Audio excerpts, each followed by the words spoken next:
The Ticket and theticketfm.com. Here is your host, Jake Bakovic.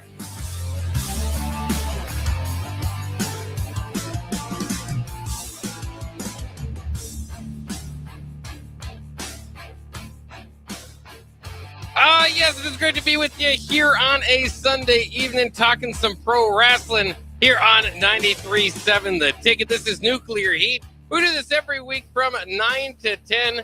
Go over the previous week in WWE wrestling. And this week, that means Elimination Chamber live from Chicago there last night. Giannis Antetokounmpo was there. Were you? Well, likely you weren't there. But anyways, we could still talk about it one way or the other. I'm Jake Bachman, in studio, Augie Pena, my tag team partner and partner in crime, joining me as well. How you doing, Augie? I'm doing pretty good. How are you doing today? Hey, not too bad. Good to hear from you. And hopefully you enjoyed Elimination Chamber. I think mostly we got positive reviews from it. The Danhausen segment excluded, which had a chorus of boos from the crowd. But other than that, I think people generally liked Elimination Chamber this time.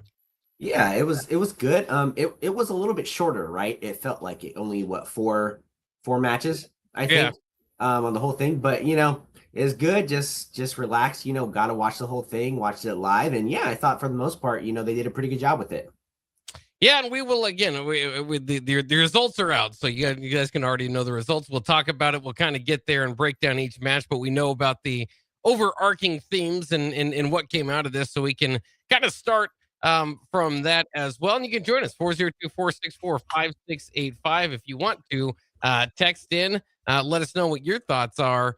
We're on Elimination Chamber and all of that moving forward. Of course, kind of a swerve there at the end. Randy Orton hitting the RKO and winning the men's Elimination Chamber, which now lines him up at WrestleMania with Drew McIntyre. We saw in the post show that might not be the case. Drew McIntyre is going to have to defend his title against Cody Rhodes Friday on SmackDown. But in general, we were talking about it last week. We've been talking about it for a while. After we saw what happened at the Royal Rumble, it kind of seemed lined up that you're gonna have to do something with the Cody story, right? And so we're gonna have to get there. He probably is gonna win Elimination Chamber. So even last week and for the longest time, we're thinking this is probably going to be Cody. I was happy to see it was last, meaning there was probably an opportunity of us, the element of surprise. Sometimes they like to do that if they booked it last. If it would have opened, I think you would have probably seen Cody win.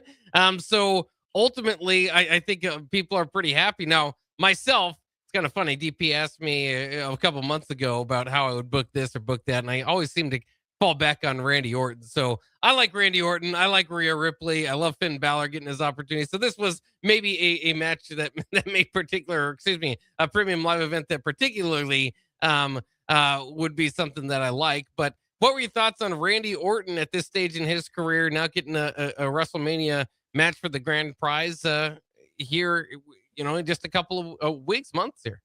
Yeah, I loved it. I think last week when we were giving our predictions, I said that Randy Orton was my choice, but we all thought, it had to be Cody at that point. So I thought it was great. I thought it was really looking like it was going to be Cody, just the way the match was setting up in the storylines. But to see Randy going, and I think they said he's only main evented 4 WrestleManias in his career.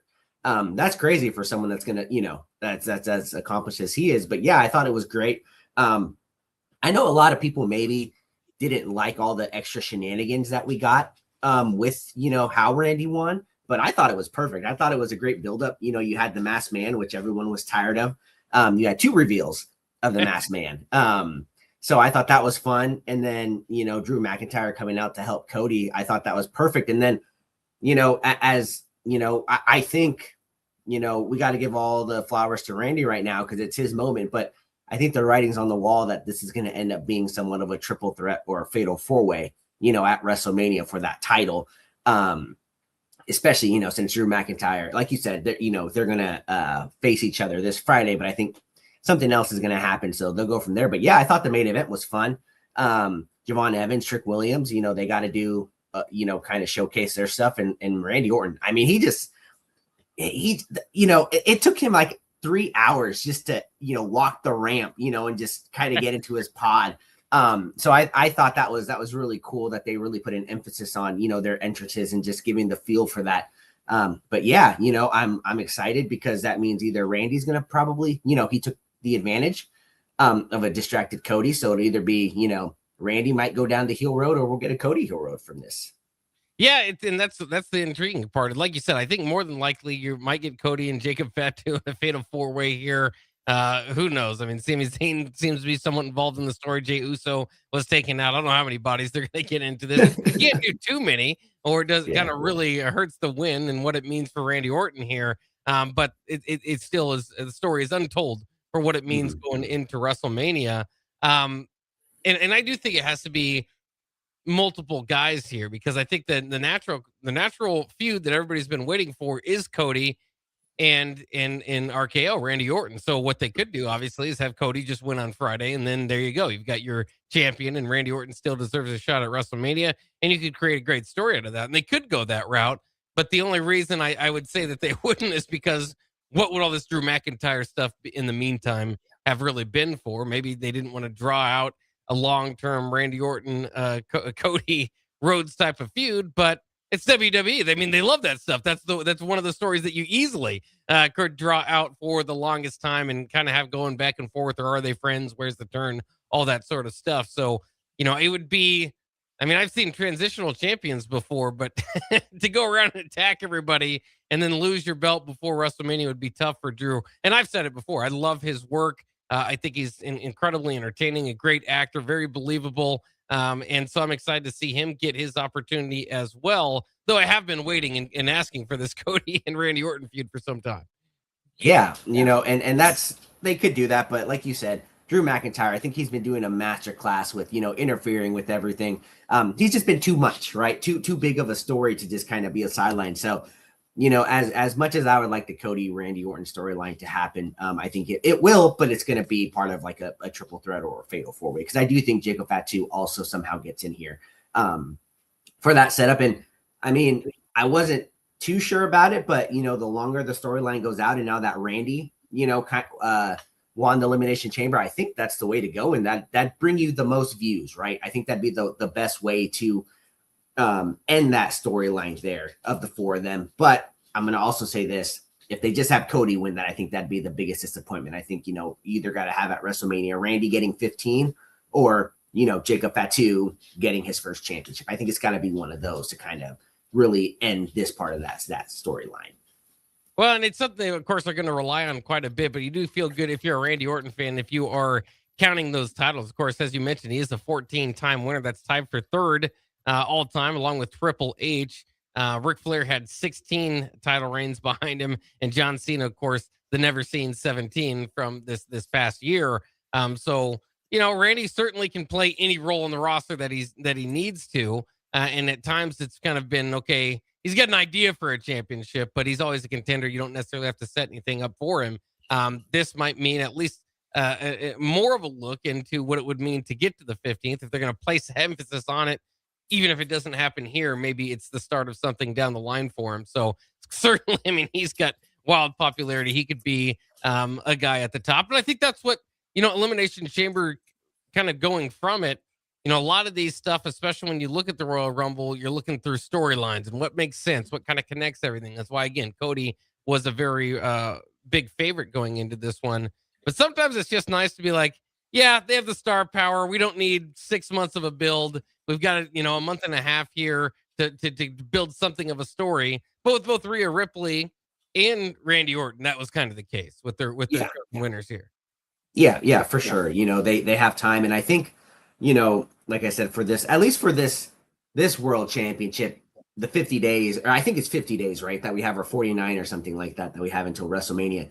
That's going to be plenty of time. Whereas when we talk about the women's side of it, they really need those 50 days to really, solidify the feud, because, while Drew McIntyre has been busy, just, attacking everybody, just, at Raw, at SmackDown, the women's champ, Jade Cargill, you forget she's a champ. She makes one appearance, a month. She showed up on Raw, for Liv to choose, and you knew she was, it was like, why are you here? She's not going to choose you.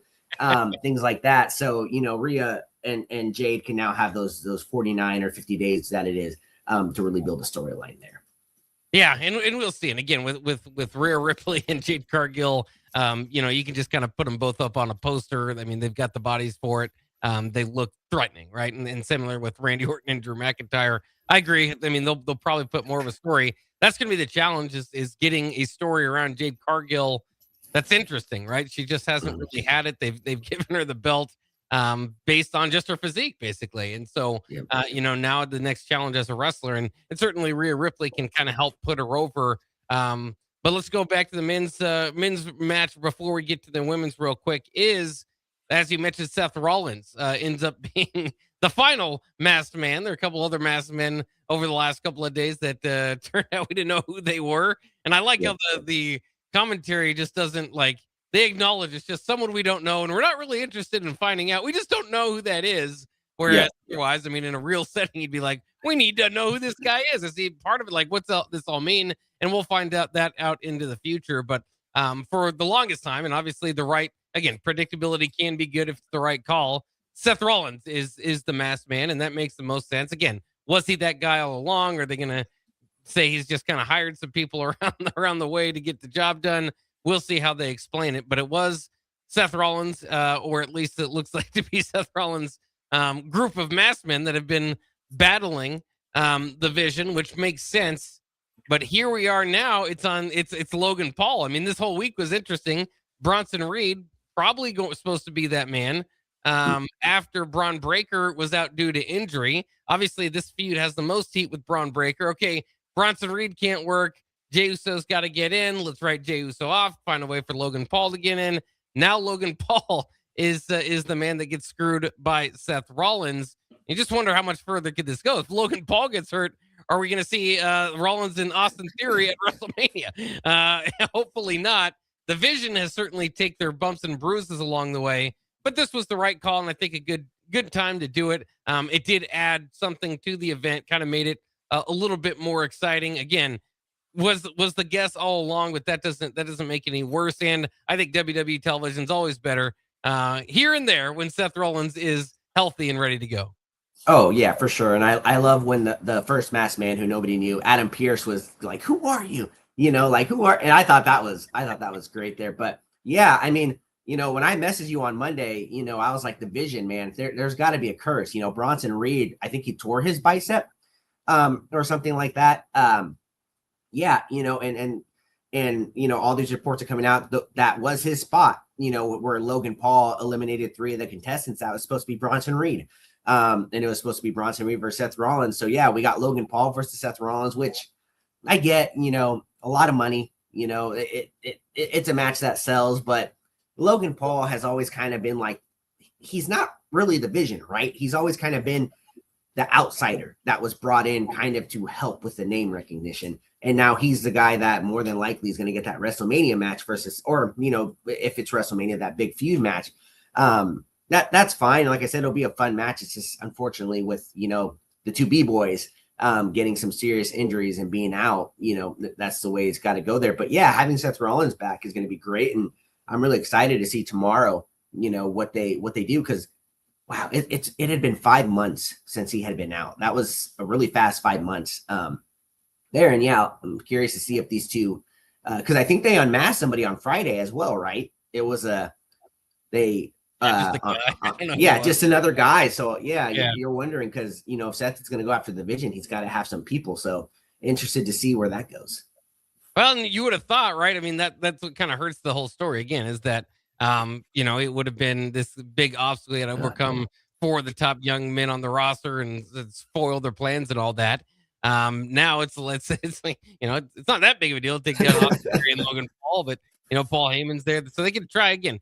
You just got to push forward, do the best you can with what you have. It might not have been, again, I think Braun Breaker and Seth Rollins might have been the original plan, and that would be the biggest excitement level if you're a WWE fan. But here you are, and Logan Paul certainly still fits the billing. Again, I think I think you'd go 3 men deep. If you went 4 men deep, you might have just had to scrape the whole thing. But yeah, Logan Paul and Seth Rollins still works if that's what they go to.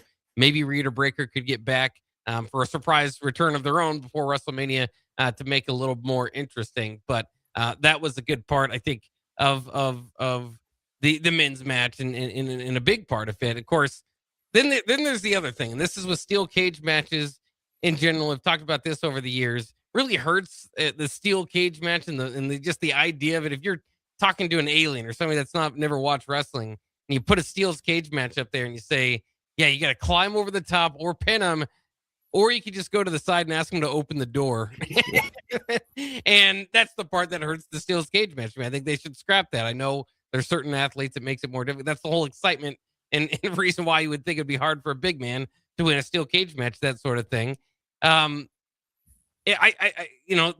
elimination chamber itself, just the idea of it, more and more when somebody is getting eliminated and taken out over the years, that is the chance for people to come into the ring. So, those steel cages, those eliminations, the whole idea is like, all right, we've had enough outside interference. Let's just one-on-one, you and I, in the worst place possible.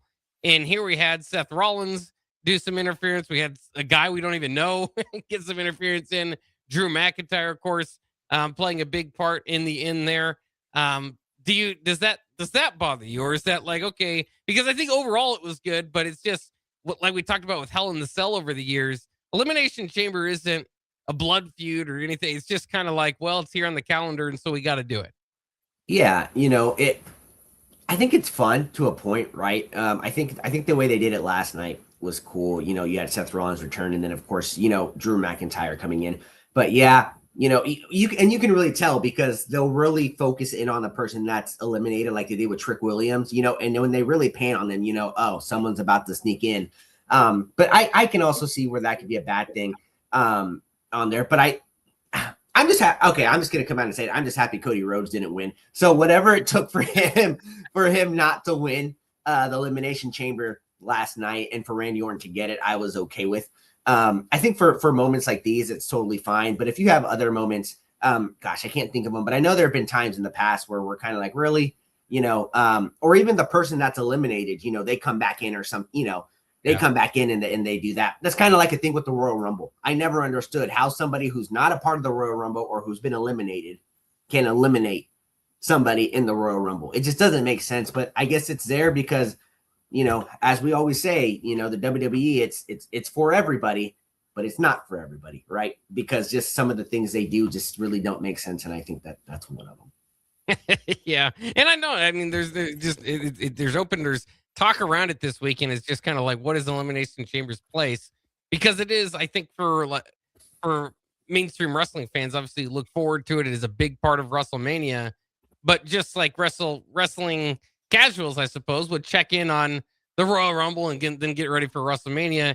You might not necessarily go through this. And, when we talk about kind of the major PLEs, you would think absolutely, Elimination Chamber, for what they've set it up and the history behind it, would be one of those major events. And it wasn't a major event here. It's just not generally seen as kind of like one of the big four or anything. And so It's got its own weird spot in wrestling. And it's also just kind of a weird idea. Now they've had, and they did it again here where the little glass cases that they're locked in, and then people go through those, or plastic or whatever, and shatter through it. And so there's a place for it all. It is just kind of weird. So, I mean, I don't even know how to explain it to a wrestler, somebody that's not a wrestling fan. It's just, there's not a whole lot of reason behind what it is, but it's there and it's fun. So I think everybody had fun again with that deal. We talked a little bit about it, but let's go ahead and start to jump into these matches. I just wanted to get the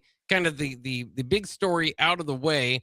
But this was Elimination Chamber from Chicago. Women's Elimination Chamber match was first. Of course, the winner would face Jade Cargill at WrestleMania. This year's competitors: Tiffany Stratton, Kiana James, Alexa Bliss, Asuka, Rhea Ripley, and Raquel Rodriguez.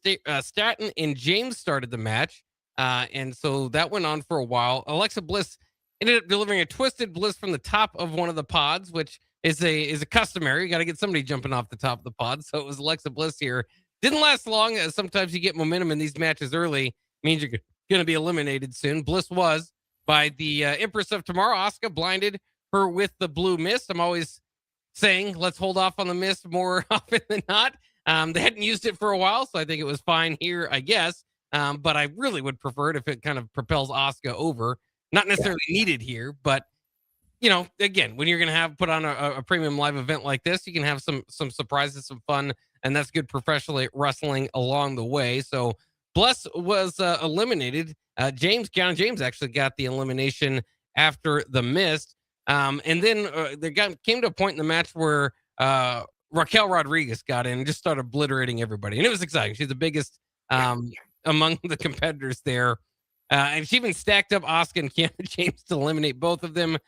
She had a lot of momentum going on. Ripley and Stratton and Rodriguez were the final competitors. Ripley and Stratton kind of started to work together to eliminate Rodriguez. They got that done, and then Ripley ultimately wins by sending Stratton's face first into a pod, then delivering a riptide for the victory there. But, I thought it was especially good to come down to Ripley and Stratton. We've talked about it too. I'm a bigger Ripley fan than you are. They do give her a lot of wins in Pusher, but for much of this past year, she's been with Rio and of course lost on Friday night, the tag team champions, which might have been an indicator that she was going to win this here. But when it comes down to Rhea Ripley and it comes down to Tiffany Stratton, you don't know which way they're going. Tiffany Stratton does have some sort of an angle that they could bring back to Jade Cargill.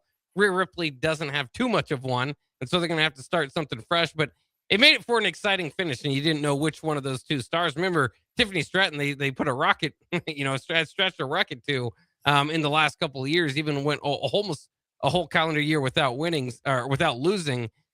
So didn't know where that was going, but again, ultimately, I thought it was a very entertaining match, and really started to show off well. The crowd was into it.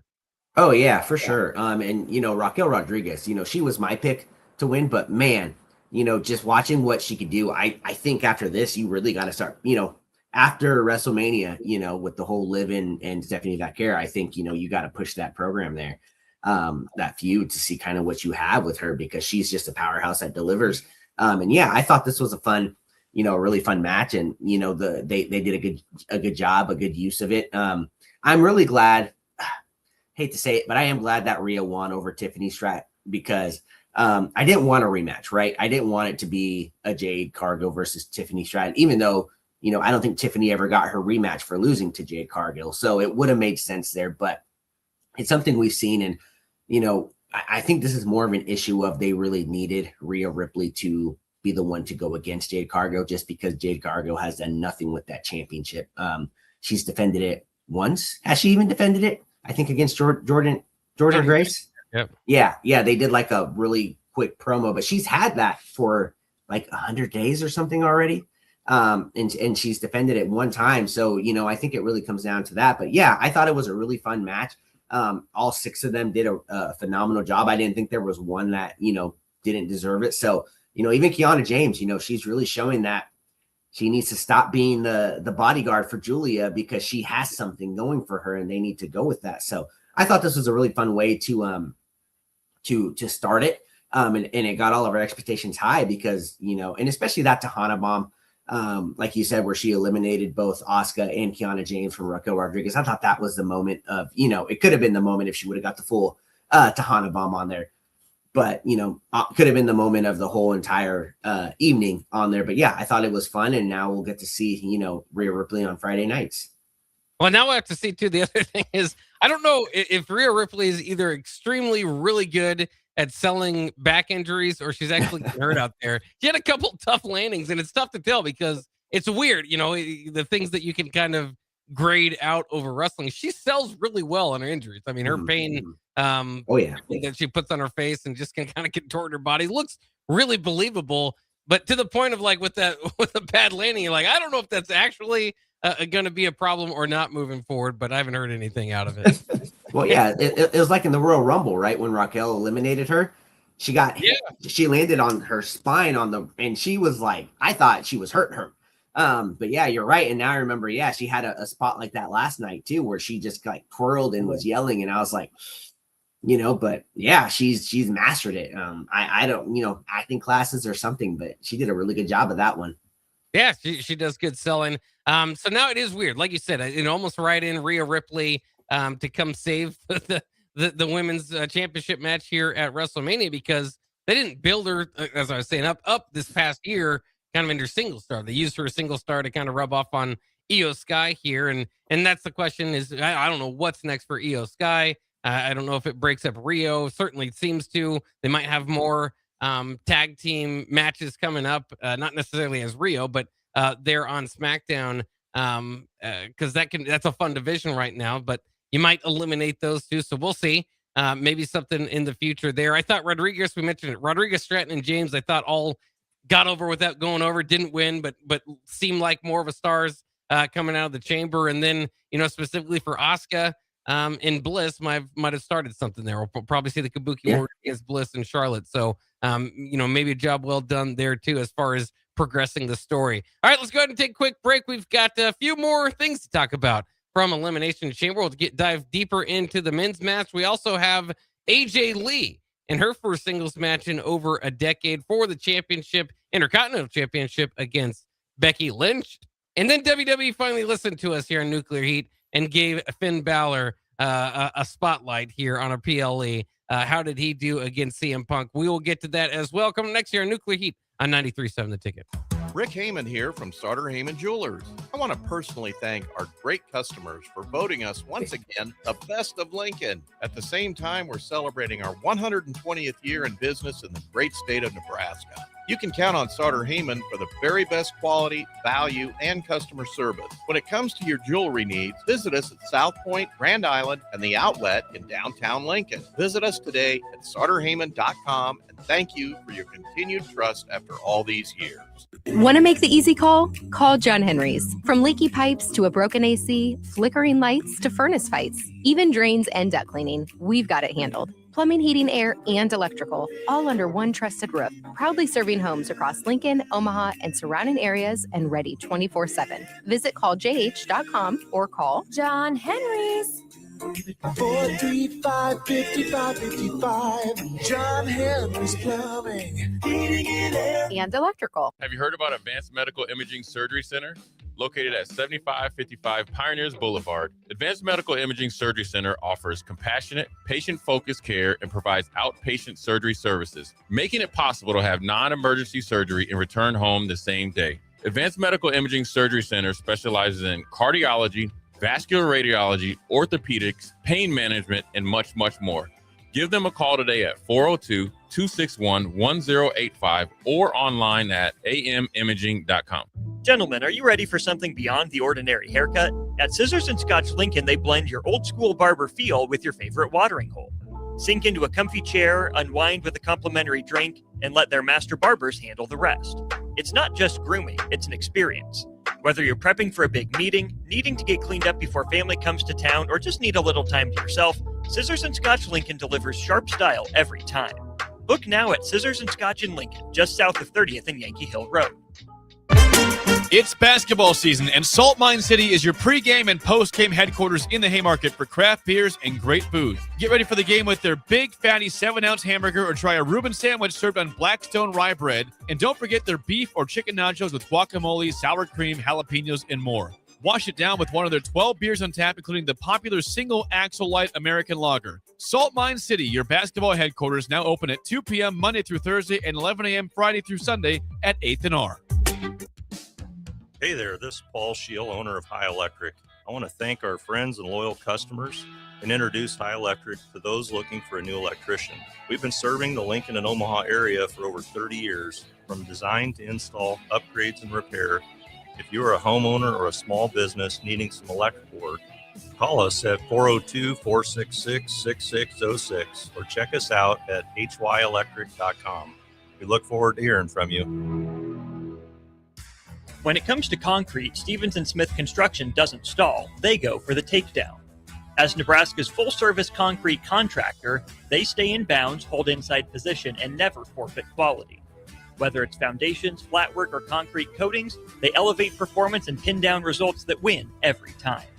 Stevens & Smith Construction is a proud sponsor of Takedown Tuesdays on 93.7 The Ticket. Because when it's time to wrestle with concrete, Stevens & Smith Construction slams expectations. If you're a homeowner or a business owner, you have a lot of projects, and no one has an unlimited budget or time. Sunbelt Rentals makes all jobs less stressful with no need to purchase large equipment or hire a crew. You can do it yourself with rentals and everything from aerators and power rakes for spring yard work to stump grinders, concrete mixers, tile saws, and more. Check out their inventory in Lincoln, north of Cornhusker Highway on 56th Street, or online at sunbeltrentals.com. Mike, the insurance company wants us to replace the roof. Wait, what? I thought everything was fine. Yeah, it says right here our roof is too old and they won't be able to cover us anymore. I guess it is 15 years old. Hi, I'm Austin with Roofing Service Company. We help homeowners with their roofing and siding projects. Financing options are available, and we can get you under a new roof no time at all. If this sounds like you, visit roofingservicecompany.com. That is roofingservicecompany.com. Are you ready for a new opportunity? Check out Sandhills Global. Join a dynamic team where your skills are valued and your career can soar. We offer full-time positions with a 4.5-day work week, competitive pay, excellent benefits, and a positive work environment. From IT and marketing to sales and finance, we're looking for talented individuals like you. Apply today at sandhills.jobs and take the first step towards an exciting future. That's sandhills.jobs. Don't wait. Apply now. Nutrition Authority invites you to check out the top-selling Epic Effects. Epic Effects is designed to help blast body fat, curb cravings, and provide smooth energy so you can cruise through the day. Home of free samples and better than internet pricing, Epic Effects can only be found in Nutrition Authority. For store info, visit mynutritionauthority.com. Back to Nuclear Heat with your host, Jake Bakoven, on 93.7 The Ticket and theticketfm.com.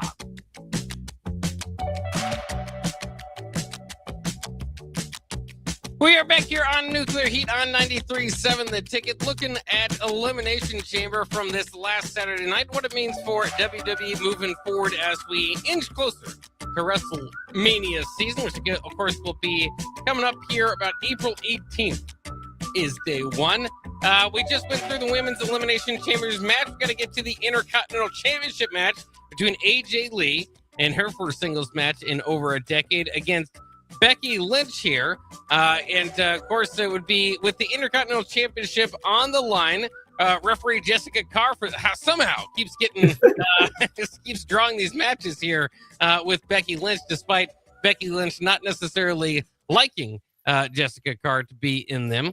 Of course, this involved Jessica Carr quite a bit, a steel chair, exposed turnbuckle, all that sort of stuff. So it was a pretty good match here. Toward the end of the match, Lee did send Becky into the exposed turnbuckle and applied the Black Widow and scored the submission victory. But again, with Jessica Carr was a big part of this. She collided with the exposed turnbuckle herself, also caught a kick from Lynch in the match. So he had some near finishes or finishes that would have been had the referee been there. So we talked about it. This seemed like it was going to be hard to get AJ Lee the championship and still keep heat on this for WrestleMania, because this feels like a feud that they should stretch out toward WrestleMania. I think they did it in such a way that they can do so, right? I mean, I think that AJ Lee obviously comes out the champion, and I don't think we're going to hear about the end of Jessica Carr or any of that from Becky Lynch and her character over the next month and a half here. So my guess is this moves on to WrestleMania, but it's definitely still interesting. I mean, I think you would have had a bigger moment if you waited for AJ Lee to win that one. You want her to lose, her first big match. Maybe they got some other plan here. But very interesting that the way they've done it. You think Lee and Becky Lynch still make it to Mania? I think they do.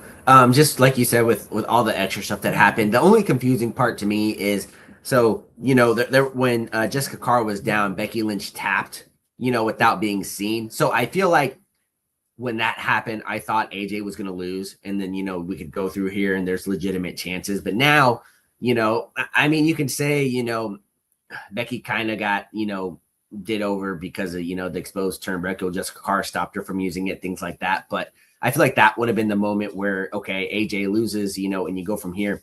Now it's really just going to be Becky's just going to keep on crying about it, complaining on social media and saying Jessica Carr. So I wouldn't be surprised, if she's like, Jessica Carr's got to be, the referee for the WrestleMania match, and no disqualification or something like that, something fun. But this was the moment for the people of Chicago, to give AJ Lee that championship there. And they can really, stretch it for another 40 days. They've kind of been stretching it since WrestlePalooza on there. So And I'll just say this, for being her first singles match in 11 years, it wasn't bad, but you could certainly see there was a little bit of rust from AJ Lee on there. She wasn't top notch, but yeah, this is something I can for sure 100% see them stretching it out until WrestleMania.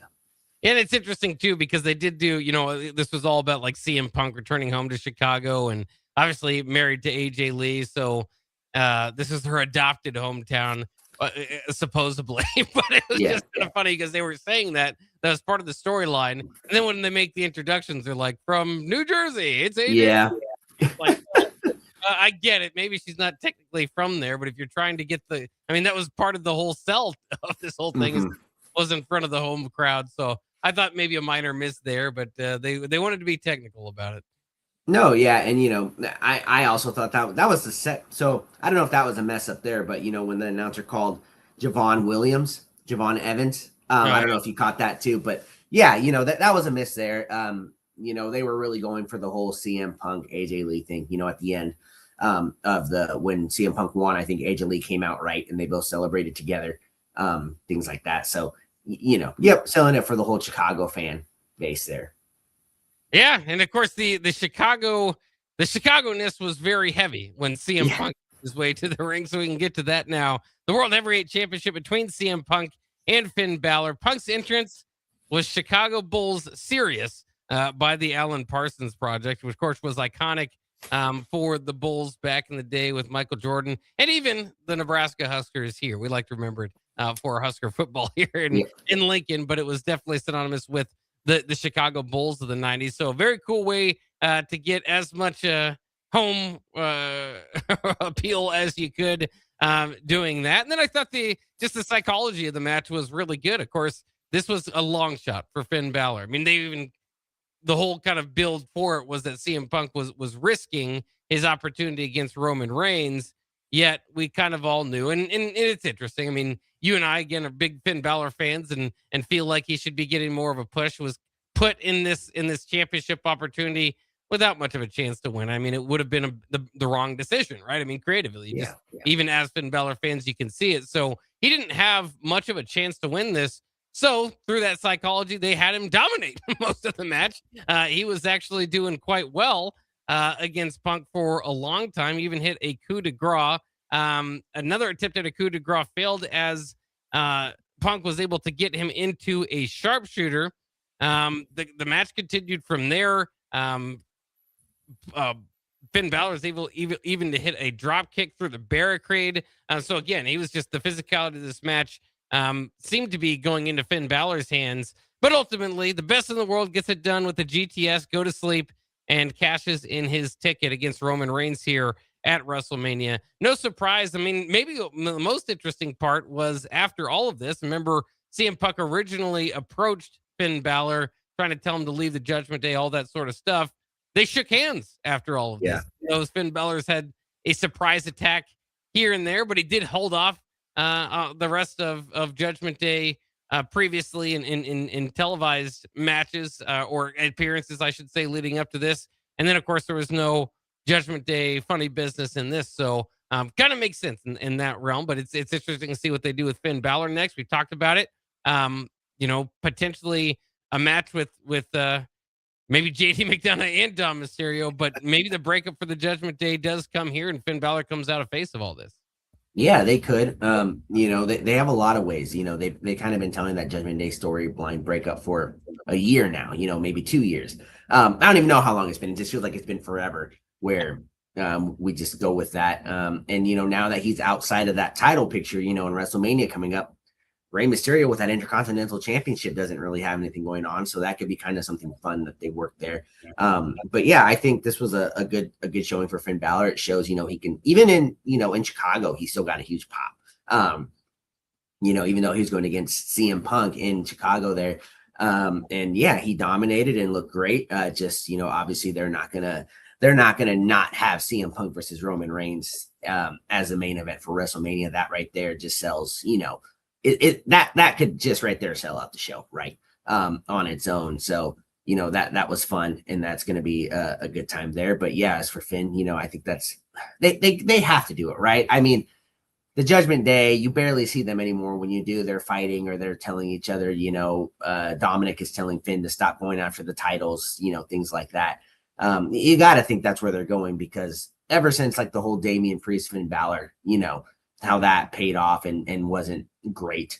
You got to think that, they got to work it for WrestleMania, because, he told them not to be there, right? To help him against CM Punk there. So I hope that's the direction that it goes there. And as for CM Punk, like I just said, I'm really excited to see what they do with Roman Reigns here now. He's been a pretty good champion. And now, they can just solely focus on him and Roman Reigns going into WrestleMania. Yeah, that'll be good. We will get to the men's elimination match at the end in the next segment, but there is one more segment that we've got to talk about here. There are 4 matches, but maybe the biggest booze of the night came for a very nice, very evil surprise here.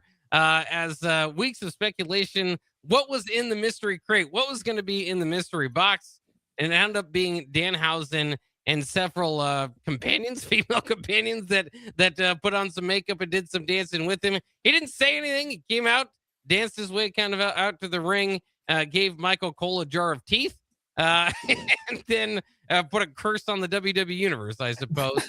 But very silly, obviously, for folks that were hoping for Chris Jericho or something a little bit more exciting. There had been speculation kind of coming out that it would be Danhausen.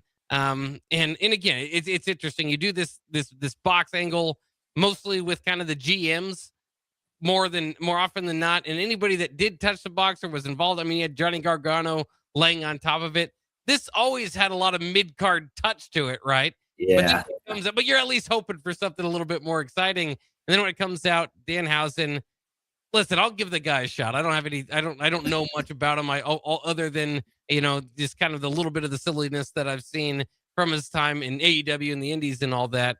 But I mean, he's a 24/7 champion type of guy, more so than a top of the card type of guy. So it was not well received by the Chicago crowd. I think you'll have a chance to make up for that, but yeah, not the surprise people were wanting. No, and I don't know who he is. I still don't know who he is. So when they opened the crate, I was like, okay, and then it was a coffin. I was like, okay, what are they? And then these vampire girls run out, right? And you're just like, what is this? And then he comes out, and not to be mean, but he looks goofy, right? I mean, I think he's a comedy guy, right? Yeah. Yep. So I don't know. And the worst part is he's from Chicago. That's why they did this, right? I think is what they said. So he's from Chicago, and he still got booed. I think just because of the way they set it up, and everybody's saying it'd be Chris Jericho, or it could be somebody else like that. But yeah, a mid-carder. Everybody on social media is saying he'll be around for about a month or two, and then you'll see him in the background, and that'll kind of be what he does. So I don't know. I'll give him a chance too, but if he's anything like Mr. Iguana, we don't want that, right? We don't want that on our TVs or taking him spots in the Royal Rumble. We have enough comedy acts. Just bring our truth back. Just have him keep, doing things. That does not look like a Danhauser. I mean, face paint, vampire thing. I mean, and his name's Danhauser. I don't know. We'll see. We'll see what they do with him. Yeah, it just doesn't have a whole lot of promise. I don't know what they're gonna do with it. Like we say, it's one of those things where it's like, all right, he's a silly vampire guy that's like 5'10" and 175 pounds, and so it's one of those things where, like, they'll explain the gimmick to you, and you'll be like, I still don't get it. You get it, you get what they're going for, but you're still like, I don't see how this is a good idea. I we'll have to see. He cursed us all, right? So we'll have to see. I don't know. Do those vampire ladies, are they with him the whole time? Does he have like a, are they future women world champs all right there with them or something? I don't know.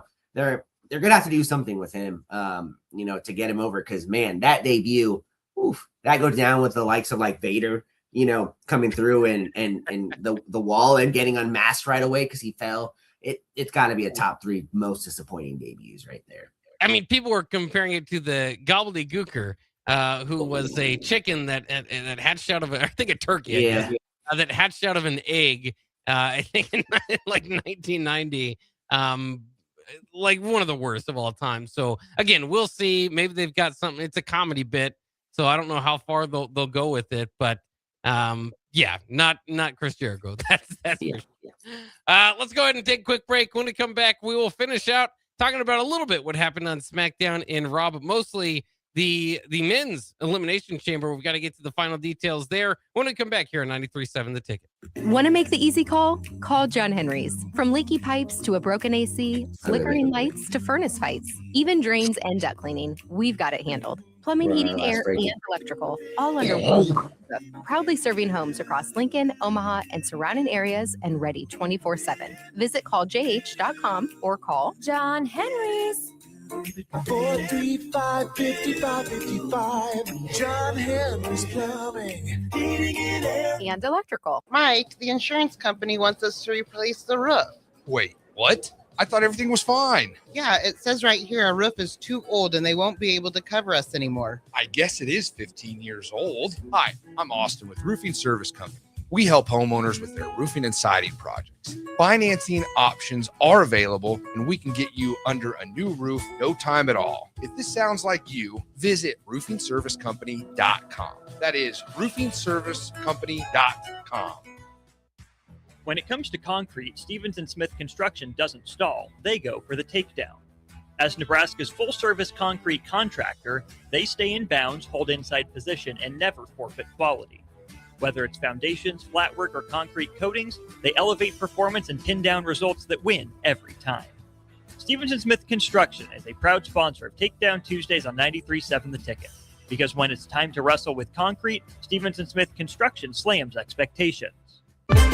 It's basketball season, and Salt Mine City is your pregame and postgame headquarters in the Haymarket for craft beers and great food. Get ready for the game with their big, fatty 7-ounce hamburger or try a Reuben sandwich served on Blackstone rye bread. And don't forget their beef or chicken nachos with guacamole, sour cream, jalapenos, and more. Wash it down with one of their 12 beers on tap, including the popular Single Axle Light American Lager. Salt Mine City, your basketball headquarters, now open at 2 p.m. Monday through Thursday and 11 a.m. Friday through Sunday at 8th and R.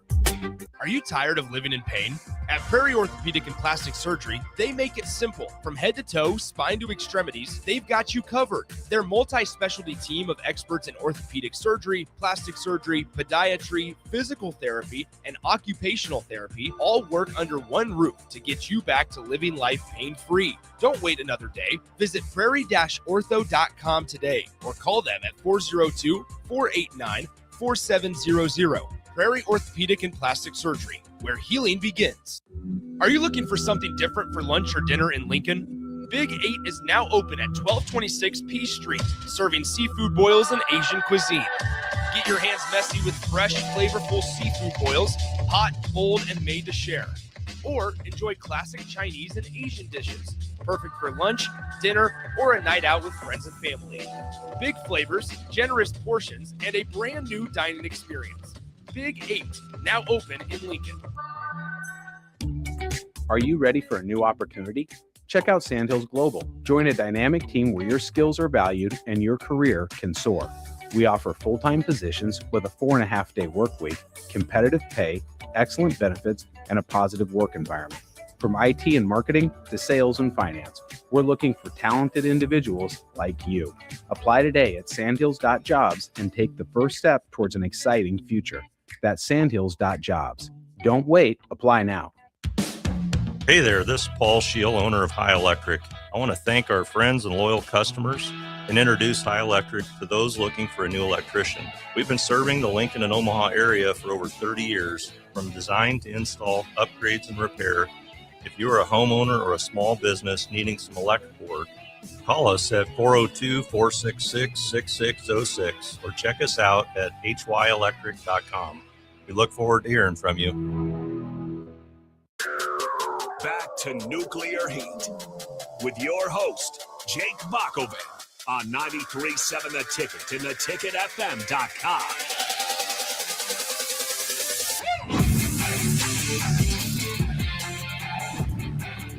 We are back here on Nuclear Heat, wrapping up the show, talking about the men's elimination chamber match between Randy Orton, Cody Rhodes, Logan Paul, Trick Williams, LA Knight, and Javon Evans.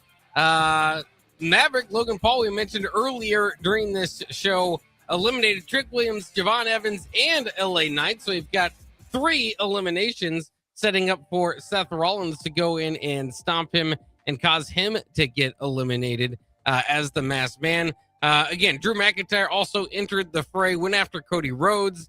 And as Rhodes and Orton started to team up on McIntyre, Cody went ahead and hit a what's he called that thing? The crossroads. Oh yeah, crossroads. Yes. Crossroads on Drew McIntyre, but right after that, Randy Orton was able to hit him with an RKO and got the surprising win. Triple H even talked about it afterwards, saying that that was a surprise. Most people didn't expect that to happen. So it was nice and kind of refreshing to those of us that are just a little feel like the Cody era is a little bit stale and could use a little bit more seasoning, if you will. I mean, that was all of that. Oh, the one other thing I wanted to make sure was to make fun of LA Knight for his botch. I know you're an LA Knight guy, so he probably had the biggest botch of the night. So I'm going to defend him real quick. Finn Balor also botched on that exact same spot. And, there's been a big topic of, whether that, but yes, even the announcers, because he was like, and was going to do it. And then he slipped. And even the announcer was like, oh no, he botched it. He messed it up.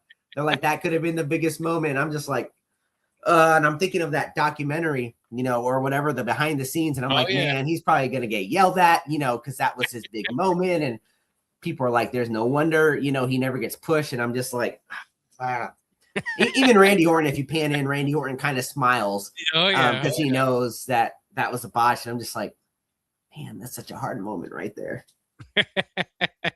Tough for LA Knight fans. He might not, that moment might not never come, but at least he'll always be in these matches, not quite winning them, I guess.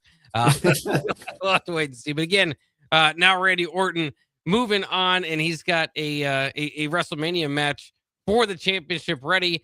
Again, who will that be? We'll see. Nick Aldis announced Rhodes and McIntyre for Friday for the WWE Championship. And again, Jacob Fatu, Sami Zayn seem to be in the mix as well. So we'll see what it ends up. But at least we know Randy Orton will be involved. Want to go over a little bit of what happened other than just that in this week. We'll start with Raw. We talked about it. I did want to talk about it because there's some big names returning, specifically Brock Lesnar returned, and you're expecting, what's his WrestleMania matches going to be? Where's it heading? If you're going to bring him in, you're going to pay him a lot of money for each appearance. You want to get the most out of each appearance. They did not do that this time. They just, they brought him out, showed a graphic of when he will be coming back. Apparently he's going to be at several shows on the road to WrestleMania, and it basically has an open challenge. Interesting to see where it goes, because you would think they'd want to get this done sooner rather than later. And then the other thing is, how many opponents realistically could it be that would be all that exciting? I think Obafemi and Gunther are probably your only real options there. Yeah, I think from the Royal Rumble, just kind of what happened, I think it's got to be Obafemi, right? You kind of got to go that way, and I think that'd be your money maker. You got your big upcoming beast against a beast that should be retired. Obafemi. Wow, I'm gonna mess up his name forever. Obafemi could, really cement something, create buzz, and kind of build off of being the guy, as Gunther's kind of done, the guy that put down the beast in Brock Lesnar. Yeah, well, you got to see how you book it. Now it wasn't fair to make this direct comparison, but I don't know if Omos ever really recovered from losing to Brock Lesnar. Yeah. It was a short build. They kind of threw him out there. Didn't really have much going into it. So maybe this one could be different. Clearly, they see a lot in Obafemi. He buried a former world champ in The Miz this past weekend on SmackDown, too. So that went pretty quick. We talked a little bit about Liv Morgan deciding on Stephanie McCare. I think that makes a lot of sense from Raw. Gunther interrupt the AJ Styles tribute. Again, I don't know. The interesting is just to see what they're going to do with Gunther here after giving him everything this past year to build up. Okay, now what's the grand finale? Is it Dragon Lee at WrestleMania? I mean, we got to see something here. So that will be exciting to see where they go with that. And, of course, AJ Styles inducted to the Hall of Fame. People were wondering, why did he leave his gloves in the ring? The Undertaker came down and delivered it to the Hall of Fame. So I thought that was a cool moment there from Raw. As far as SmackDown goes, I just, we mentioned it last. Legend and Nia Jax defeat Rhea Ripley and Io Sky, kind of leaving Io Sky out there creatively. We'll see what happens there. And are we done? Did Uncle Howdy defeat Solo Sikoa? Is it over? Or is there more MFT madness coming up with Uncle Howdy and his guys moving forward?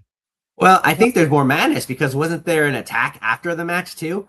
That happened, and then I don't know for the lantern, and then it's not over, man. This is gonna go to this is gonna go to the Friday before WrestleMania. This isn't even gonna hit WrestleMania. I will be very disappointed if anybody involved wins the Andre the Giant this year. That's where it's gonna come, Bob. That's 100% where it's gonna end. I definitely think there's gonna be a moment there.